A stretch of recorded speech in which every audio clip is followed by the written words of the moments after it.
du Père, du Fils et Saint-Esprit, papas et mamans, les enfants des papas, c'est vous qui ont gagné. Bienvenue dans cette tranche de l'émission Kamba Centre L'Univers, émission spécialisée, c'est Papa Simon Kimbangu. C'est à travers cette émission que nous vous renseignons sur les nouvelles de Simon Kimbangu. Notre thématique d'aujourd'hui que nous allons mettre sur la table est un sujet le plus connu. Il est celui qui continue à battre les records des points de vue littéraires. Il est également celui qui a inspiré des civilisations et nations dans le bon sens. Il continue à conduire les humains dans les vrais chemins. Il est celui qui apporte la douceur, le bien-être, une belle vie. Mais il est également celui qui a été utilisé pendant des décennies comme un appât pour assujettir les autres ou encore pour subordonner les uns aux dépens des autres. Ce sujet, c'est la Bible. Pendant des moments, au cours de cette émission, vous allez comprendre qu'on cherche à retrouver notre place. Vous allez voir que les intervenants, ils vont donner leur point de vue pour montrer c'est quoi la Bible depuis les autres s'en ont inspiré. Elle est passée aussi dans d'autres continents et dans ces siècles ou encore à partir du 19e siècle, l'Afrique a retrouvé aussi sa place. C'est dans cet aperçu que nous allons comprendre. Nous savons que la Bible, c'est l'élément le plus connu de l'univers. En termes littéraires, il bat les records. Mais aujourd'hui, c'est aussi un livre qui est bien utilisé dans l'église kimbanguiste. Pourquoi ils ont choisi ce livre comme élément de base dans les renseignements? Tata ba mama bande ko bana papa émission yo sur les Bible. Mais Tolanda esika orientation et outil esika orientation na biso outil pote ba makambo oyoyo namta lobela ki biso yango po koma na niveau oyo ya boluki papa jangenda Tolanda ye nasima dango tokolanda oyo ezaki nécessaire tututira bino parce que ezana on nécessaire te pesa bino ba mission moko ba image moko eza analogue. Mais il est vrai que l'homme noir, pour comprendre, il faut l'amener dans d'autres situations. C'est ce qu'on a fait pour que vous puissiez mieux comprendre. Mais ça a été dit depuis. Et à cette époque-là, quand on le parlait, tel qu'on vous l'avait dit, quand on a annoncé que l'homme noir lui-même s'est interposé parce qu'il n'était pas encore prêt et il attendait que les autres puissent le dire. L'Afrique est le berceau de l'humanité. L'homme noir a déjà dit il y a le tata, il y a le maman, il y a le tata, il y a maman, il y a le trésor. Il y a le tata, il y a maman, la pauvre. Dans le cas, c'est pas nous qui avons le monde. Tout le monde a notre capacité de réalité.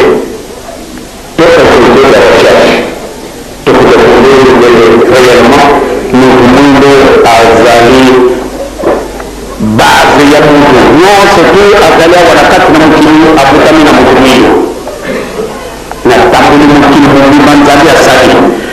Ça veut dire que tous nos ancêtres... Je suis comme vous. Ça veut dire que tous nos ancêtres, Yves Coppens, en Afrique, il y avait du soleil, tous nos ancêtres étaient noirs.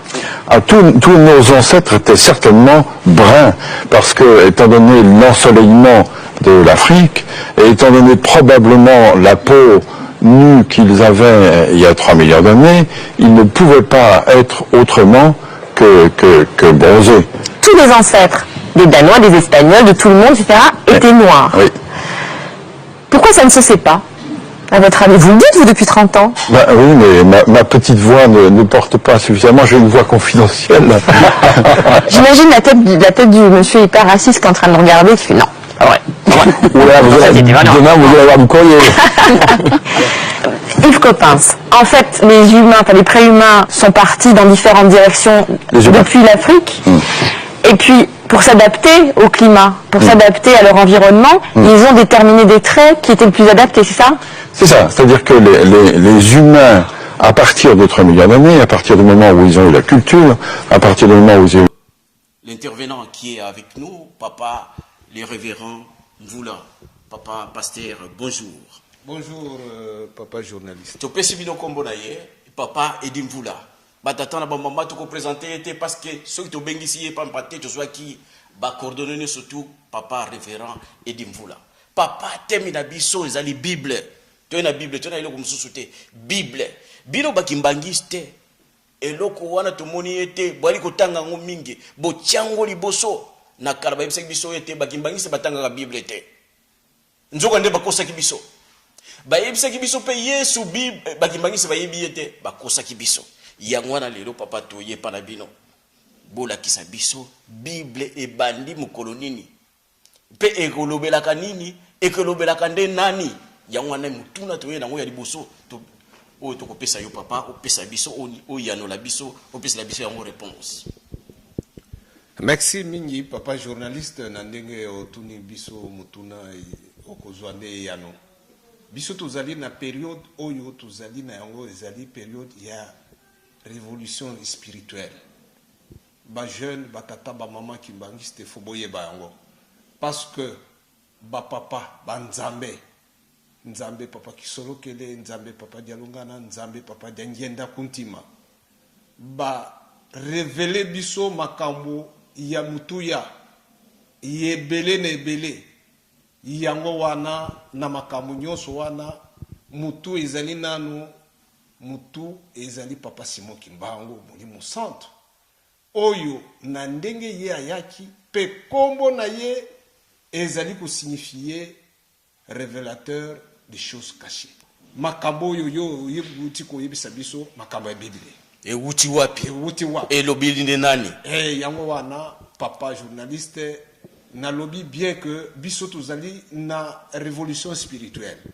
C'est-à-dire il faut toyer ba révolution spirituelle les anini. Donc les renouveaux. Le baïti au moni ndenge biso ba congolais puisque église Kimbangi c'est botami na Congo RDC, République démocratique du Congo. Exact. Na ndenge biso ba congolais to moni lingomba na ndenge to za ko mona évolution nango limbisanga papa na yebisa yo ke tozali ko taper à côté. Tozo mona malamu te to ali myope par rapport à l'église kimbangiste. Biso ba congolais de toza na retard par rapport. Toza myope. Merci papa. Limbola la biso. Nako limbola. Avant ngana loba na kotalisa nanu bilo na mokili oyo biloko mibale oyo soki bozana yango ezali eya mawa mingi pona bino ya liboso balobi ignorance ti kozanga koyeba pe ya mibale balobi bozoba c'est-à-dire moto oyo alingi te ata olakisi ya boyi na ye biloko mibale Bible lobi na biso ke ya mibale papa balobi na biso que l'Afrique est le berceau de l'humanité. Ozali solo sûr que ce qui est Afrique est berceau de l'humanité. Bon, mokanda ou elobeli nzambe asali l'humanité et ou te pas imosusu. Non. Ake asali moto ya liboso na Afrika. A créé makambo nyonso na Afrika. D'ailleurs pour na tokota kaka mbala moko puisque so tozo traiter kende kaka to kende kaka.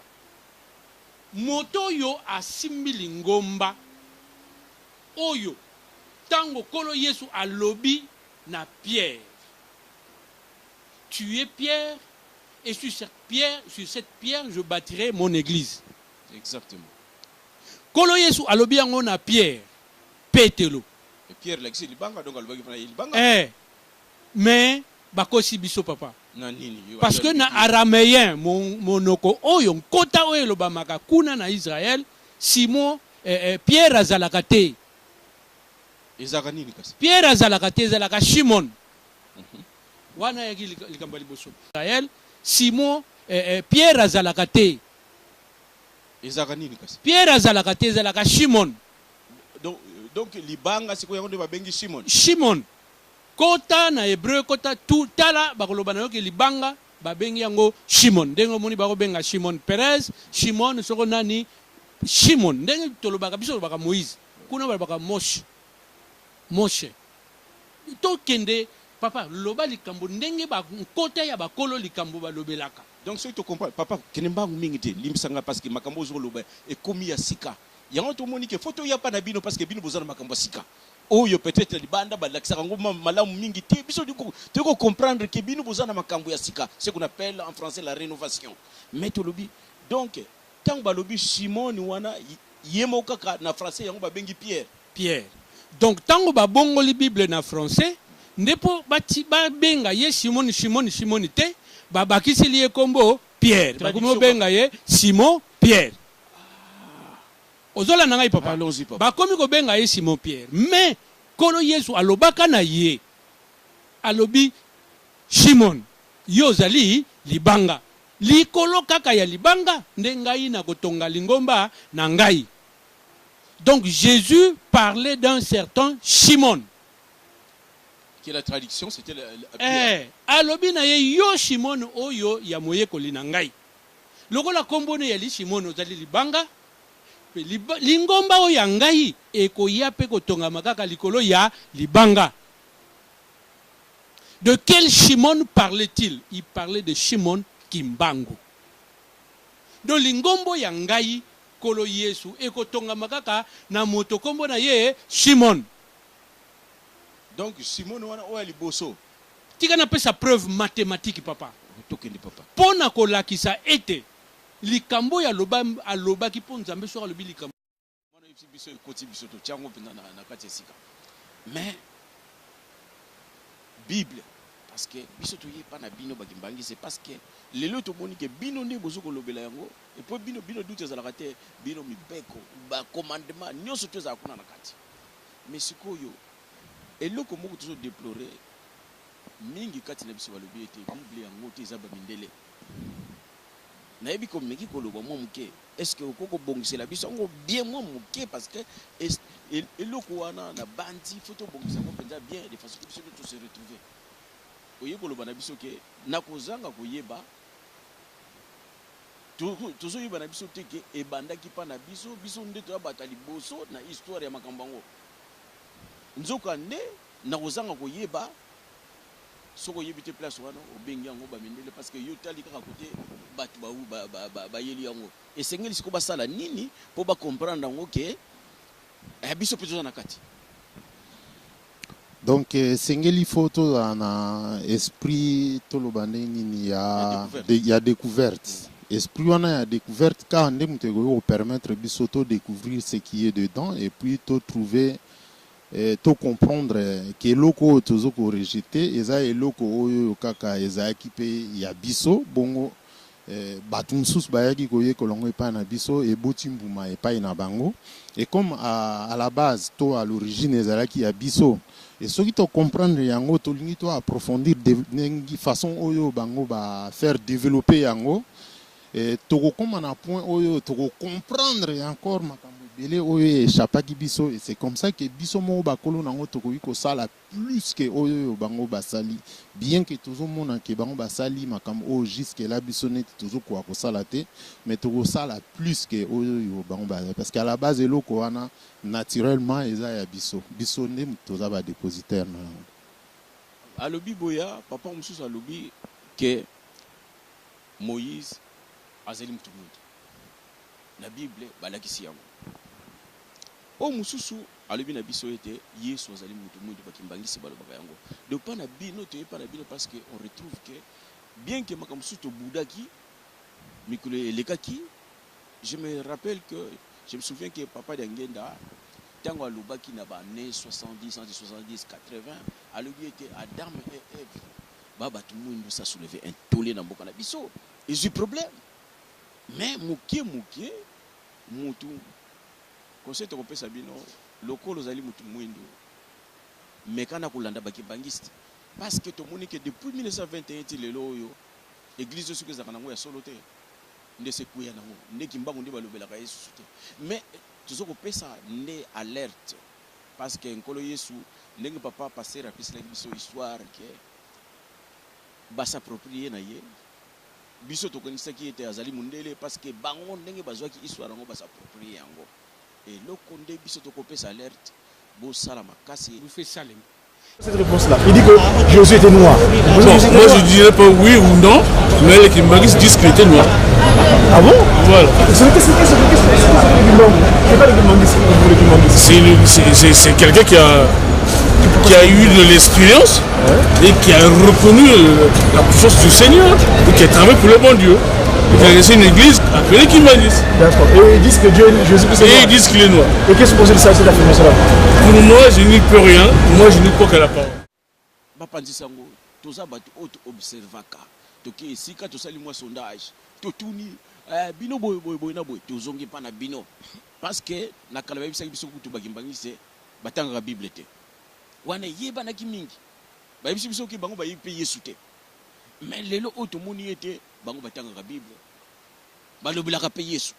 Mais lokola yo okoti na point wana ya koloba ete na bandi photo sala boye lobela biso na place on a tous à moi éclaircissement moko ya muke tangu église comme na Rome donc ba romain sikoyo ba zui masolo ango to lo baloka ba européen ba zui ango puisque Rome pe ya époque ezalaki empire romain donc Rome ezalaki le quoi siège L'empire romain wana ezalaki le quoi siège l'empire romain l'empire romain ezalaki ka ndenge ezali Italie ya lelo ote ozomona yango de ce to lobito sala un peu le quoi délimitation géographique ezalaki ba mboka ebele ozomona yango ezalaki ba mboka ebele alors tango ba juif ko likambo yango basali yango comparaison na ba religion na bango oyo bazalaki nango basali en comparaison bamoni vraiment que non azali penza na kati oyo penza wana donc christianisme penza eleki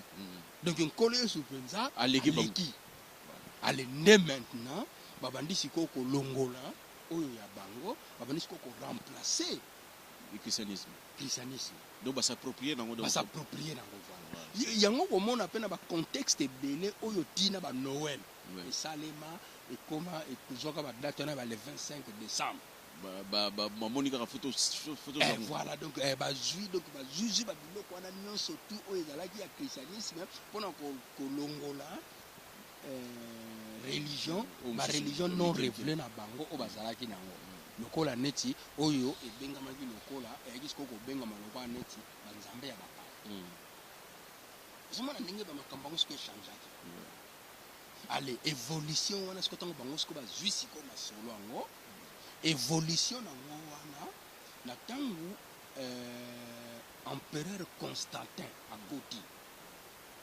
partant ya principe oyo elobi ke la religion de l'empereur c'est la religion du peuple empereur maintenant abandi ko imposer christianisme partout et sika empire romain et salaki et confirmer siko expansion bien ya christianisme allez nde maintenant empereur Constantin lokola omoni na wana na ba 300 quelque wana déjà na ba 312 le 3e siècle le 4e siècle zomon le tango aka osala étude de Milan zomon oyo eyaki tokoko baloka neti reconnaîtraki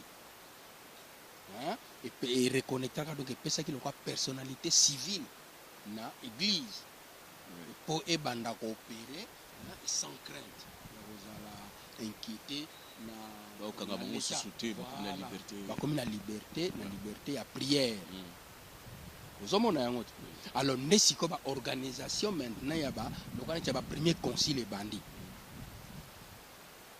organisation siko ya mike ebandi sikoyo ba oyo babandaka koteya na ba période wana babandaka koteya bamisusu sikoyo bazali na mikanda na bango oyo babandaki komona ke il faut bateya bamikanda mosusu babandaki kolinga koteya yango te ote oyo ezali malamu te oyo ezali malamu lokwa par exemple lokwa tokokozwa lokwa marcion azalaki na mikanda mosusu non ya kokotanga bamikanda ancien testament te akokotanga bamikanda misusu boye te akokotanga boye te ye ifa tangaka bamikanda oyo ekomami kaka na apôtre Paul badiscussion sikoyo ebandi sikoyo koya badiscussion mosusu sikoyo eyaki mpe lisusu ya nature ya nkolo yesu est-ce que nkolo yesu azali nani azali nzambe ou bien azali motindami kaka ya nzambe ou bien azali mwana nzambe ou bien azali badiscussion nyonso wana eye ali nde sikoyo organisation ya bapremier concile ebandi sikoyo bamakambo nyonso wana bandi kokola ntango tokomi à peu près na bapériode ya 9e siècle bamoni ke te ntango nano kutu tokomi kutu nano na bapériode na pardon ya 9e siècle te mais déjà na bapériode wana kaka nalobi noke bato babandi kowelela bamikanda ya kotanga ale nde sikoyo bandi sikoyo koréfléchir sur canon ya Bible, donc canon ya Nouveau Testament. Donc l'église sikoyo bandi sikoyo kobake non, il faut tout déterminer avec précision mikanda oyo esengeli ebana kotanga maka na église nde Bible bandi kosala. Vous comprenez? Mais quand on a Bible en fait bandi kosala matin nde compilation. Bandi ko kangisa masiko bakomo lokota mikanda oyo gauche oyo na droite oyo boye on siko ko kangisa yango pour maintenant ekoma lokola liboke moko nde maintenant na période ya 9e siècle nde baye siko vraiment kokangisa yango ndenge tokotangelaka yango lelo oyo wana bakangisa on empire romain wana siko ezali te wana siko wana tokokoloba empire et progresser ozomona yango avec banino oyo nakoko ba toute évolution historique ya empire romain na baguerre nyonso tu oyo banayi kozala baconquête banini nde kaka oyebeli yango na nino na histoire ozokomona yango ale nde maintenant bayeko compiler yango à partant ya puissance on a kokoloba le tchelo ko empire romain entre guillemets parce que ekozalaka bango parce que tant ba pensa déjà Jérusalem donc Jérusalem etikala kisu na monopole donc et comme il va transférer na Rome voilà, continue nos papas. Donc sikoyo ozokomona sikomoni siko puissance wana siko oyo l'état lokola neti et pesa yango pour masolongo siko bata l'état bakotaki yango ale nde yango wana sikoyo na tango siko Bible memameli biso lokola neti kuna na Afrique batako mono ndire utaki poto et pourtant utaki poto te ozokomona confusion na bolongo la ngona batata na bamama ba kolanda biso. Donc ba pesi biso déjà première partie ya ouverture ya kolobakiti ya ba mindele te bango bazwa kiango ndenge papa pasteur azoko pesi la biso explication ngai na bino parce que ngana ekozwa na ekotuna ye parce que posa na biso ezali ete tolongwa na bututu ya kolobakiti no Bible toni ataka yango to tumbaka yango to landa na masolo na calme ne surtout yango tozoloba na ite azala nanu akene na malembe pour mutuno surtout à comprendre papa passer to yoki place wana to comprendre que na bandi biso to comprendre que uta na ngokuna te bango bazwa ngo ba s'approprier nango c'est le terme qu'il faut non terme pe yango na pe vraiment te qu'il faut mais bango bazwi yango to loba bango bazwi yango ba tomboli yango ba matisa ngo likolo to loba loba ba s'approprier oui donc bango na ndenge oyo Bible bandaki kozala tokokoloba écrite partie na partie ozomona yango la komi ba lettre na ye partie Jean comment ba lettre na ye wana lokwa neti na ba partie oya Nouveau Testament mais siko yango na ngingo ya lokwa neti to bandi lokwa na to zongi lokwa neti na partie lokwa oya Ancien Testament na Ancien Testament to kokende na tradition te parce que la tradition était la tradition non question est tant mingi mais il faut embrouiller un peu bateau dans le sens que la tradition est logique non le quoi Pentateuque partie où ils ont le quoi neti partie liboso ya Bible Genèse Exode Lévitique non na Deutéronome la tradition logique Moïse te comment alors après ce qu'on longwe oyo wana to leki na Josué Josué mtakoma boyo to komona mpe wana ekei loka ba tradition mais sikoyo to longwe na na conception wana ya tradition mais to kei penza na contexte penza ya écriture na contexte historique to loba na tango to komi na tango Salomon akomaka roi na tango Salomon akomaka roi Salomon na kokolo ba yemta sala lokola otoko benga lokola première école de prophète Paul bosso ba prophète ba na koza lokola na période ya roi David prophète azalaki prophète babandaki kozala mais il y avait pas donc babandaki koconstruire lokola neti nano école te de quoi ezali ke a regrouper bato a regrouper lokola bato toko kobenga lokola neti basali nangame puisque à l'époque bato nyonso to bazali neti voilà te banganga nzambe bazalaki lokola ba lévite zomona yango mais o babandaki donc o babandaki ko recevoir directement lokola ba message ya nzambe pona ko annoncer et pas ya bato alors Salomon a organisé yango atiaki bango nyonso esika moko on va constater que tel mutubu azali na elembo au lieu on va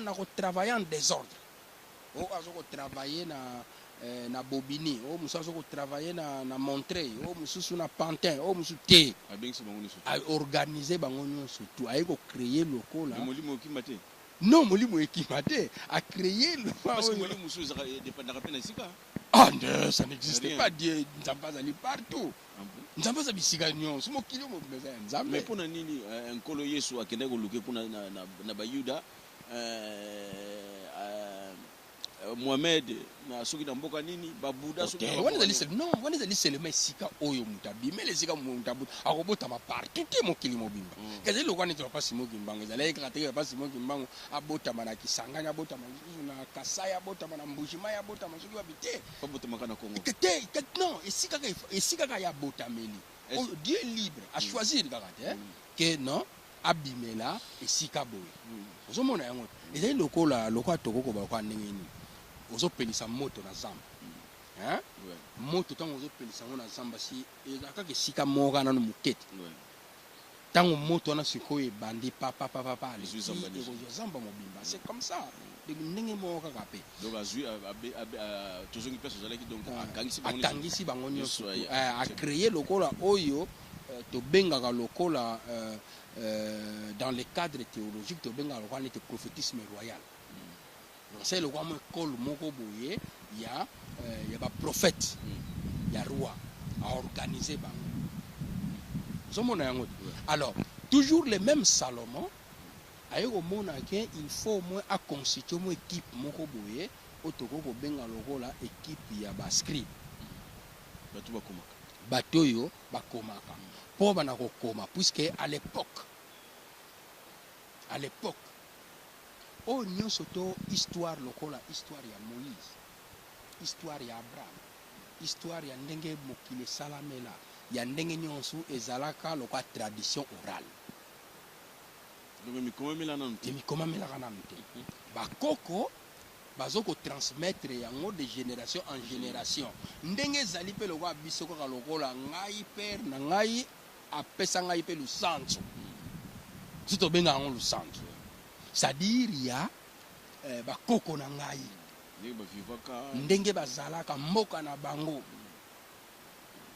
ozomona yango ya kota père na biso bango pesa kindengwana ya bango pesa ki pe bongo ya kota mère na biso pe na kena pe ko yekola yango soki na kei na kisasa na kei pe bakoko na biso na ke ko tuna ye ndenge nini ezalaka boyaka ndenge nini bozayela ka ndenge nini do bango pesa zalaka sikoyo roi Salomon a organisé une équipe où il équipe à scribe babandisi ko koma yango babandisi ko koma histoire on a nyonso ozomona yango ti na histoire ya ba roi babandisi ko koma yango allez et ko koma tant que les choses maintenant babandisi ko koma un peu organisé c'est alors que bandisi ko chaque prophète a commis ko koma na secrétaire na secrétaire azoko voilà salaki na bamfina ngani asaki ndenge na penza oui papa simungi bango pa salaki bon d'accord ozomona yango donc bandi ko koma pena ba secrétaire na bango nde yango no mon lokoba histoire sur ba Samuel et bani très facilement avec beaucoup plus de précision puisque il y avait des secrétaires au baba ne ko prendre ba note ba histoire par exemple lokwa neti ya ba Eli ozomona yango après ba histoire ya ba prophète mususu o bayaki sima ndesike bandi ko komama male bandi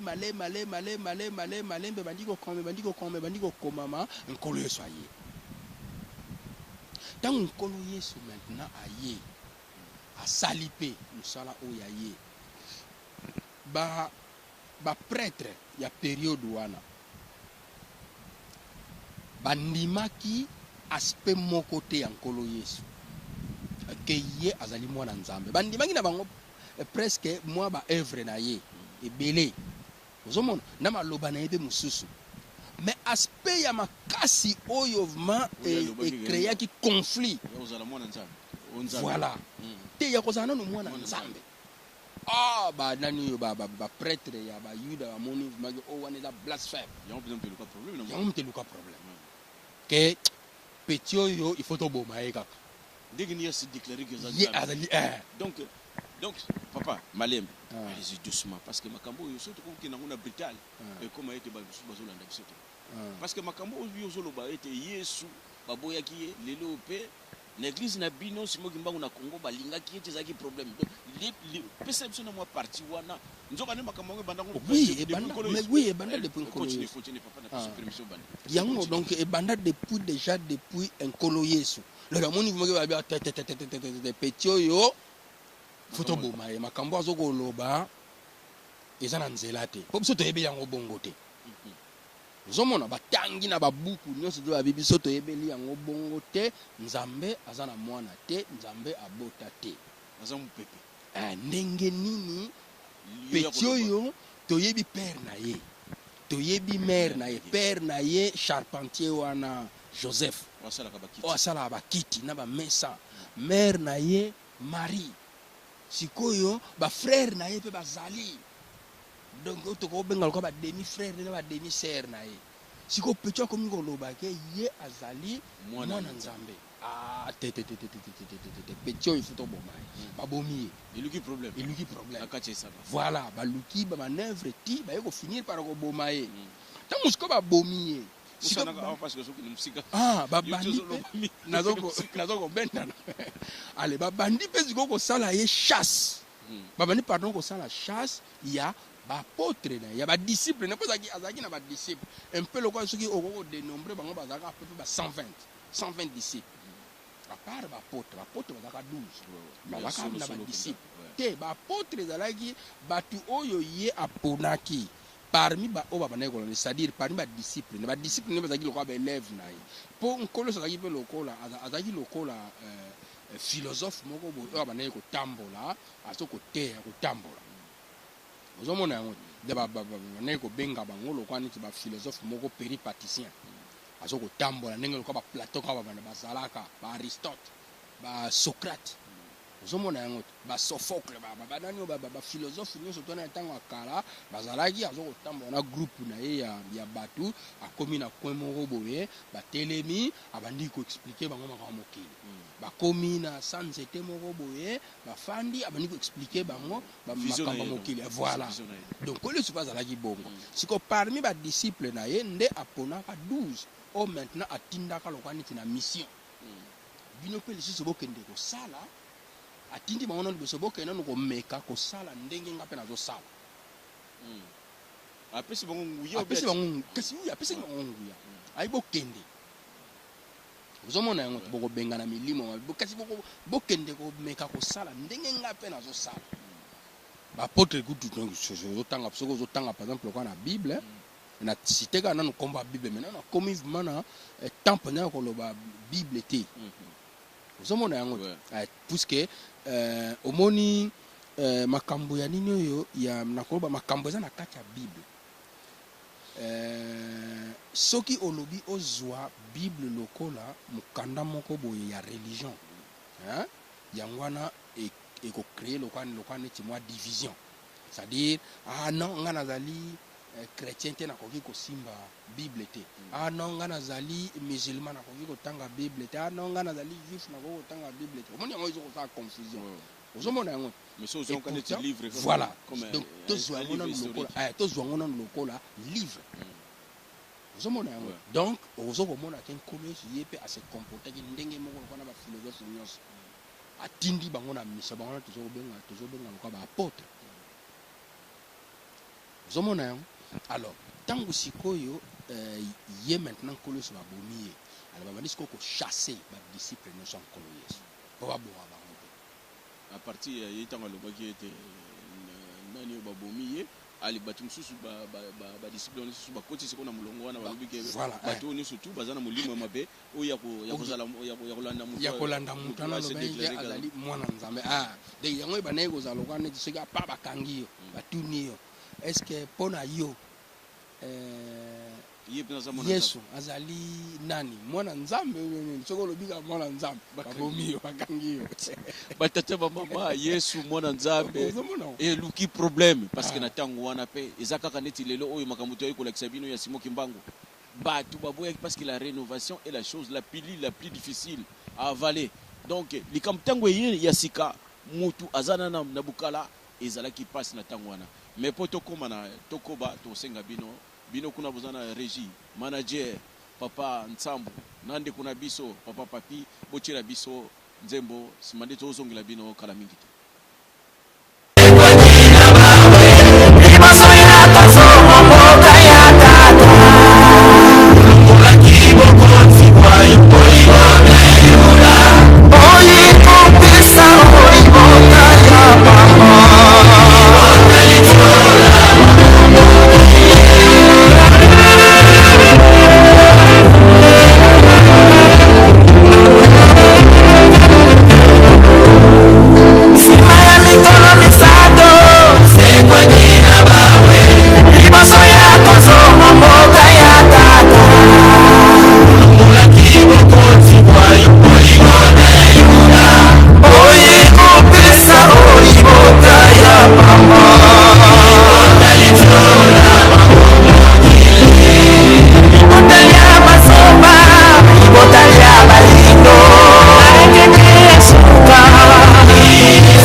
nanu kolakisa Bible kati ya ba peuple biso na baposition wana lobi biso apandisa ko tokozwa faute yango to yepa na yo Bible pa na yo to utaki kolanda yango na ba intervenant o balandi balakisi biso ke ndenge ascension nango esalemaki euti place euti ekei na ba européen pe yekati na biso mais likambo zo sala biso pasi lelo oyo batango bayaki na biso mbala mususu etamboli na bango ezalaki solo ya pasi parce que mutu ayebi Bible ndenge biso to lobiango ke etambusa bato na nzenga solo mais yembala mususu azoko boma batu mais ayi côté yo Bible point de vue na yo les ndenge donc je parle dans ce point là dans le but ba colonisateur o bayaki pour ba coloniser biso par rapport à Bible. Merci mingi papa Peggy. Ngai soki na koyi kolobela ngo pona ngai ezali vraiment likambu te o esalamaki mbala liboso epai na biso. Parce que soki totangi même na katika ya Bible oya komona ke comportement wana emonanaki déjà na kati ya Bible parmi ba scribes ba pharisiens même Christ étant azaki koloba azaki ko enseigner batu ke ba landa makambo oyo yo ba scribe na ba pharisien ba lobaka mais ba agir ne ba on ba agir sakate parce que ajustement na bango na maloba bazaki koloba ezaki nango ko kende nzela moko te makambo ebanda vraiment kala donc mundele tango ayaki kokolonze biso au fait comme azalaki ne kaka mutu donc azalaki ne ko se comporter ka lokola batu na tango ya kala na période oyo yo soki tokoki koloba neti na partie historique ya ba livre oyo ya histoire eza na kati ya bible oyo komona ke batu nyonso tous les hommes du pouvoir oyo bazalaki bien avant ebele comme bazalaki na bango ka batu ba justement na bango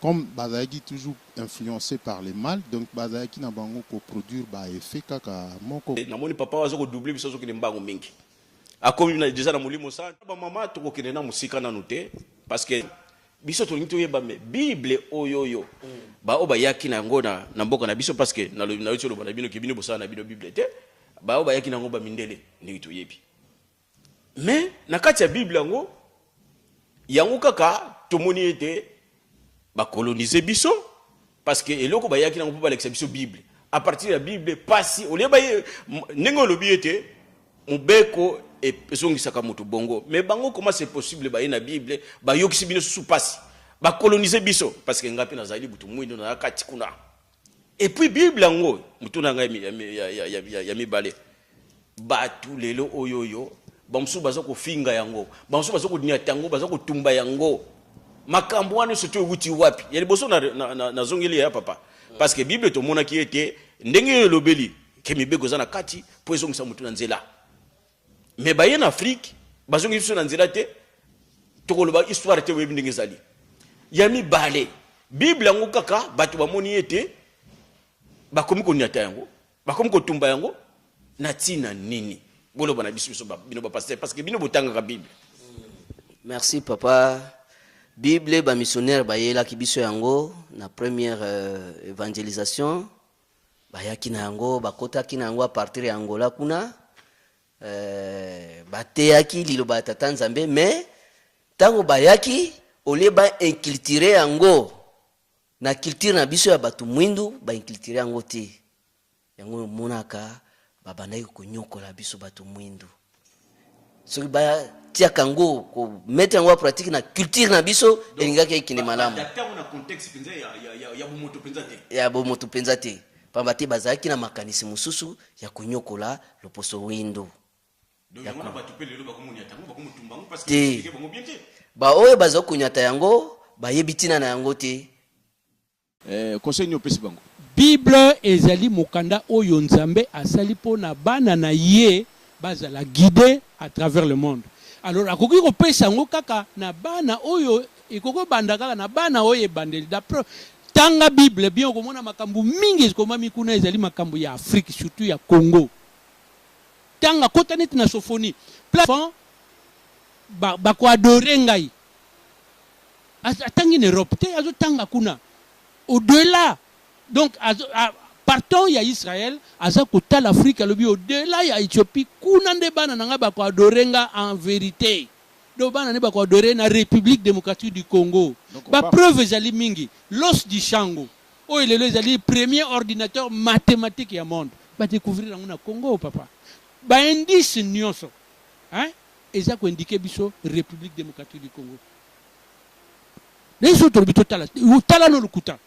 Est-ce que papa yo yébité que Pape Jean-Paul II, oh yo alaki le chef de l'église, la plus grande église chrétienne au monde, to undi, basa la ndengni basa ndengni itali bisoté, mais elle est la première, faut te reconnaître, oui, la plus grande chrétienne. Bon Pape wana alangwe ne kaka ayeko loba Dieu est noir. Nani atuna ye mutuna pourquoi yo bimisi makambo eza na Bible te? Le Christ est africain. C'est lui-même le pape. Koro biso bakiram bakimagisi toko ayaki pe pa na biso ta lobango pa na biso te yo mo lobi yango akiro lobango na Kenya. Dieu est noir, le Christ est africain, il est au nord de l'Angola.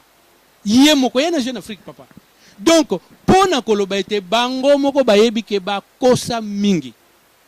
pona ko coloniser biso ko niokola biso ko nionga biso il fallait bazwaka mokanda wana babakisa oya bango po batia biso pito pale mais nzambe azali nzambe ayebi te tôt ou tard Dieu azali toujours miséricordieux, Dieu azali toujours bon, Dieu azali toujours balance, équilibre. Nzambe ako équilibrer les eloko wana likambo wana ko zonge pa bananaï. Pas pour que ton nyoko la batu. Pour le bango ba nyoko libiso biso to nyoko la bango. Non, la mission de Simon Kimbangu papa. Ici sur terre, il y a liboso. Il y a kokitisa lingomba oyo na lobi na yo wana salema avant mokile salema. Lingomba ya ntoma euta na lola ndimbola yoka ndimbola nde akitisi lingomba na mais akitisi yango ka bikitisi la te sur la promesse ya ye moko kolo Yesu Kristo oya lobi que j'ai beaucoup de choses à vous dire, vous ne pouvez pas les porter maintenant, mais quand viendra l'esprit de vérité pena livre mso lobi que le monde ne connaîtra pas lelo molimo santo bisoto yebi ye lobi que le monde ne connaîtra point. Papa, tozali kolanda yo, tozo kolanda développement na yo. En tout cas, merci mingi. L'esprit de wana tolobi wana yangonde ekiti na papa Simon Kimbangu pona koya kotonga lingomba na ye oyo eko ramener bana na ye na lola po bana wana bazalaka bangelou. Donc esprit de vérité wana ndenge yo papa zolo blezali papa Simon Kimbangu. Tata Molimo Santo. Ye. Le Saint-Esprit. Papa Dieu le Saint-Esprit. Tokoya on y arrivera. Donc batata na ngai takutu botutu wango tolata kuna ndenge nini papa oya la kisibiso était pape Jean-Paul II alobi na biso que Dieu est africain. Noir, Jésus est africain. Le Christ donc Jésus-Christ est africain, il est au nord de l'Angola. C'est lui qui le déclare, c'est un catholique. Merci papa. Nga kana zo précision place on le couper sur précision. En tout cas batata na ngai na on tozo ko se diriger intervention na biso eza ko se diriger plus par ba congolais parce que tabo tout tongo balati sa biso neti ma papa to ba tia biso neti ma papa mabata ndi mangomba mabata ezoko bima na mokili mabata liko na kisaite li papa ba changer ndenge donc elata makate mangomba mabata to lo bana mine komi mingi yango na biso posa na biso ya liete bolungwa na mangomba ya mabata wane ko pesa biso retard to landa batu oyankamba bato yankamba oya émission nkamba centre d'hiver to ekolandela bino balobi na biso ete to longwa na botutu bien au contraire ben diswana ngako ya mene biso to luka to plus du roi Léopold II à l'arrivée des missionnaires au Congo belge, devoir dépend dans cette patrie. Révérend père, pasteur et chers compatriotes, soyez les bienvenus dans notre grande patrie du Congo belge. La tâche qui vous est prêtre et pasteur. Vous venez certes pour évangéliser, mais cette